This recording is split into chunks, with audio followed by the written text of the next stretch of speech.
In this final episode with my guest, Stephen Campolo, personal trainer with experience in natural bodybuilding competitions, we talk about how to get those last vanity pounds off. I've talked about this in other episodes before, but I really wanted to pick Stephen's brain since he's done all these competitions.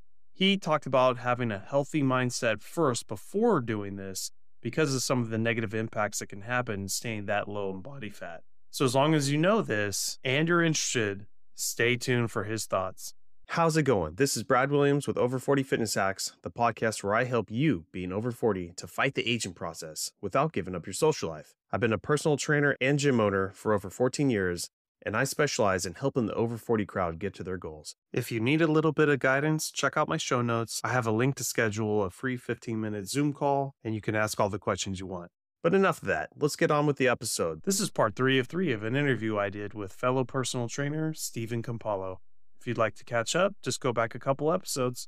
Well, Stephen, our next topic, I wanted to pick your brain on. My show's called Over 40 Fitness Hacks. You're almost there. But you also almost, have but you also have the experience of doing natural bodybuilding and taking your body to those extremes and whatnot. But I was hoping to give you a scenario of an over 40 person who's been doing great. They get almost close to single digit body fat. Maybe they're sitting at 12, 13, and they've got their program, their diet's pretty decent, but they want to try to go for it for this summer. I just did an episode in January about here's the things each month to work on to slowly get to that single digit body fat. But from all the stuff you've experienced, what would you do if you had a few months, 3 to 6 months to safely get to like single digit body fat? Just for some photo shoots, just for an event, knowing that you're going to come back up. And then also not doing, I don't know, natural bodybuilding if they did it, but the heavy bodybuilding shows, obviously cutting water unsafe, messing with your electrolytes, try not to do that kind of stuff. What would be your go-to things you would tell somebody? Yeah. So there's really 3 things that I do now and incorporate into my daily lifestyle. I have my clients do, and these 3 things will work for anyone. It's really just getting your nutrition sorted, right? So if you can't be consistent with your nutrition, then it really doesn't matter what I'm about to say, right? Like if you're good Monday through Friday, but then the weekend comes, you're going out for drinks with your friends, you're having tacos on Saturday night, then Sunday you're going to brunch and having chicken wings to watch the football game. It's like nothing else is going to matter. So you really have to have that consistency with your nutrition first and foremost. And if you don't have that in place, then again, you're just going to be spinning your wheels anyway, right? So get that in place first. You can still treat yourself. I'm big on having like a weekly cheat meal, whatever you want to call it, but get your nutrition sorted first. Next, the training is critical. So I'm a big advocate of weight training 4 days a week. Get in the gym, lift weights for 45 minutes to an hour, hit all your body parts once a week. And then thirdly, it's just more movement. So walking more. I am a big advocate of getting your 10,000 steps in. If you could stay consistent with your nutrition, your training, and then your step count, like your body's going to have no choice but to change.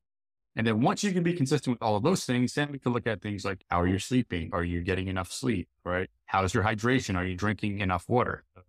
Flush any water retention. So those are little things we could talk about later. But really the main points is just your nutrition, your training, and your overall movement. If someone could be consistent with those 3 things, I've never seen someone not get results by being consistent with all these 3 things. And if they're not getting results, we usually look at the nutrition first, right? That's the biggest culprit. If they are consistent with this, then we have to look at their workouts. Unfortunately, today we live in a very sedentary world where most people are working from home. I work remotely, right? Being a coach. I'm in front of my computer for 8 to 10 hours a day. So I have to force myself to go for a walk every few hours, or at nighttime, me and my wife will go for a walk. It just has to become part of your daily lifestyle. But those are the 3 things I would say. If you could dial that in for the next 2 months, 3 months, like you'll be in a great spot by summer. Yeah. I was talking to another fitness professional a few months back and asked the same question. We were calling it getting the vanity pounds off. It's exactly what we're talking about. And her thing was the 90-10 rule. So most people are 75, 80. If you've been doing some good work and having a little bit of cheat days, that 80% of the time you're doing everything you're supposed to, 20% of the time you're having your fun. And that's a good, healthy lifestyle. And if you can get a little bit cleaner, that'd be all right. But you got to live your life.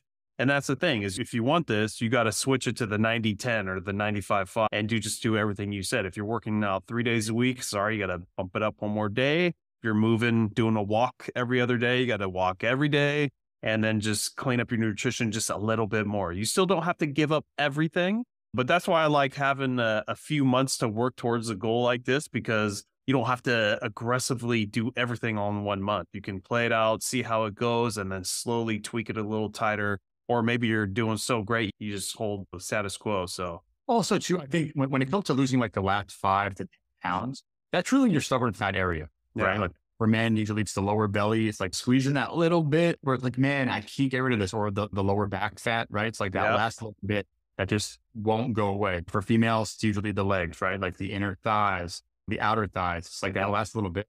And one thing people have to realize is your body does not want you to be single digit body no, fat. Like your body does not care how you look in a bathing suit or a bikini. Your body wants to keep you alive. So your body would much rather you be closer to 15 or 20% body fat than closer to 10% body fat, right? So your body's going to do everything it can to hold on to that little bit of stubborn body fat because it doesn't realize it's 2000. You could drive to the grocery store anytime you want and go eat, right? We're still programmed to be like the cavemen where it's like, if there was a famine that happened and we have to go months without food, that little bit of stubborn body fat could possibly keep you alive, right? And if it's not there, your rate of survival is going to dip. So just realizing like, okay, what's the body made for and what was it created for? And knowing that you just have to be very patient with the process. Losing that little bit of stubborn fat, I often tell people that takes longer than losing the initial 20 to 50 pounds. It's losing that last little 5 to oh 10 yeah, pounds. It's the most consistency, the most adherence to your diet, like the most patience because it just does.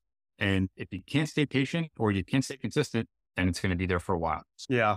And I know a lot of people, including myself, get discouraged when you're getting close, and then for weeks, like you're not seeing any changes. Yeah, you're seeing some of the pounds drop off or your waist measurement going down, and you're like, "Where's this coming from?" And then you forget there's visceral fat too, and that's a fat you want gone surrounding your organs in excess, and you can't see that. All people cry about is the subcutaneous fat right in the areas you just mentioned, and it just sucks. But the older you get, the more your body is going to hold. That's its long-term survival fat storage right there. So that's definitely last to go. And that's why I believe too, like I also believe in taking diet breaks along the way because the Oh yeah, truth, if you've been in a calorie deficit for the last 3 months, 6 months, like your body has been depleted for quite a while now. So sometimes just giving your body or eating at maintenance calories. So let's say you've been eating 2000 calories at your deficit.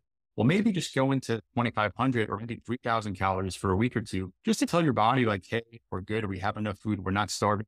This will kind of revamp your metabolism a little bit.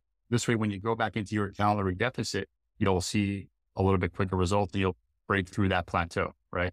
So like having these different tools in your tool belt is very important because like you said before, everyone's very different. You might be able to just follow this diet, in 3 months, be shredded. I would tell people I have those fat kid genetics, right? yeah, Like I have to be so strict. I have to be so consistent. I have to be dialed in if I want to get to photo shoot ready. Like I can't deviate from the plan because my body will respond in a negative way. So just again, knowing how your body responds is important. And also having guidance too, having you as a coach, having me as a coach, like having someone there to give you an outside perspective and see what's happening and make changes to your plan if needed. A lot of people don't know what changes need to be made because they're not involved in fitness, right? Maybe it's their first time trying to lose weight or they just don't have the knowledge you or me do. So sometimes just having that support is also a critical part. yeah. And I always preach to my clients and my audience, journal everything because in a month, 2 months from now, you're going to forget something that was working that you were doing or you just totally forgot about it. And then 6 months later, you're like, oh my God, I forgot that this was part of my new routine that I was doing and it was working great. And I just completely let it go. So Sure.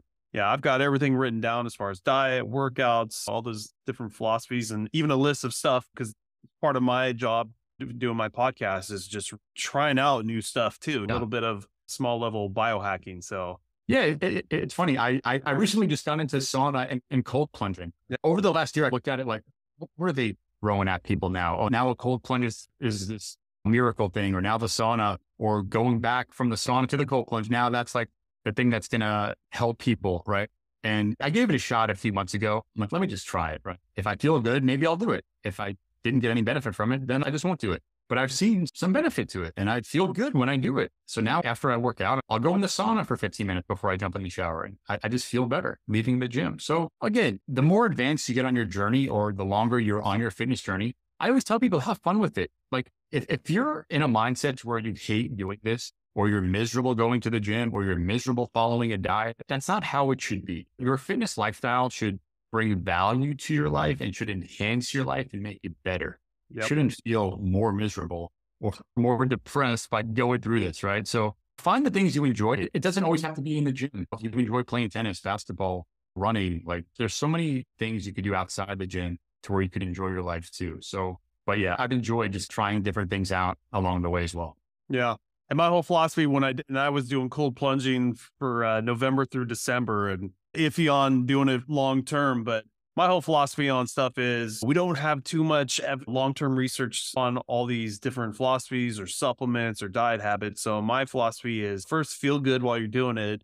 And two, just do everything in moderation. Like I don't go to the extreme of what all these different philosophies are saying, just in case they're wrong. So I feel if I'm only doing like 70% of it, I can wait it out and see like later, 10 years from now, oh my God, these guys who were doing the cold plunging it's the worst thing you could have done to your body. I'm like, oh, thank God I only Yeah. did just a little bit of it or whatnot. There's usually a phrase that I tell my clients. If they ask me about like a certain supplement or a certain thing that they want to try, I like to put it in this category. If it can only help you and not hurt you, then it doesn't hurt to try. Like I feel like things like sauna and cold plunge, it really can't hurt you. It's not like taking a supplement where they find out 10 years from now there's negative side effects or consequences or it causes cancer versus like, all right, a cold plunge sauna, we've had these things for decades now. And I mean, I only see the benefits of being positive. I don't really see there being any negative benefits associated with it. But as far as supplements, when you have all these crazy new things coming out, they've been on the market for a week.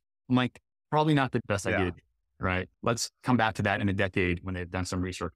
So exactly. Well, cool. Stephen, thanks for coming on my show. And it was awesome picking the brain of yet another health and wellness professional such as yourself. If my audience is interested in finding more about you, where's the best place? Website, social media, what you got going on? yeah, probably my social media. So I'm on Instagram, Facebook, YouTube. It's just my first and last name, Stephen with a PH, Stephen. My last name, Campolo, Campolo. So if you search me on Google or YouTube or Instagram, Facebook, you'll find me. I'm out there. And would love to help if someone has a question or needs any guidance. Please feel free to reach out or just even connect and say hi. Thank you so much for having me. I loved our conversation. I feel like people are going to get a lot of value out of this, and we'll definitely have to do this again in the future. Absolutely. You always learn something new. That's why I love doing what I do too. But Stephen, besides online training, do you do any other type of programs online or in person or any events that you're doing soon? So just online coaching. We are going to start doing some corporate wellness as well. So working with businesses and working with their employees, things like that. But yeah, for right now, it's just online coaching. Awesome. Well, great. Thanks again for coming on. And like you said, we'll get together maybe in 6 months or so and do this again. Looking forward to it. Thank you, Brad. Appreciate it. For those of you out there that don't know what rebounding is or small trampolining, check out my episode 408, where my guest talks about rebounding to get a little bit more cardio in your weekly routine. I, for one, have always loved high incline walking on treadmills, but after seeing how much space I had left in my garage, it just wasn't going to happen. Since I've been using my rebounder, I've added 10,000 more steps per week on average. It feels amazing on my lower back, which I'm always careful of. So for any of you out there that want something different or have any type of injury, it's a fun and different way to get your cardio in. It's a space saver. Your family can play with it, and you'll get closer to the amount of steps you're trying to get in per week. I highly recommend checking out this rebounder from JumpSport. Check out the link in my show notes. Let's get some high intensity training back in your life and keep that motivation going. If you'd like a little bit of help checking out your diet and your current routine, I'd be happy to help. I always do a free 15-minute Zoom consultation for anyone, no strings attached, just to see if I can help point you in the right direction. So if you're interested, check out the show notes. The link is at the top.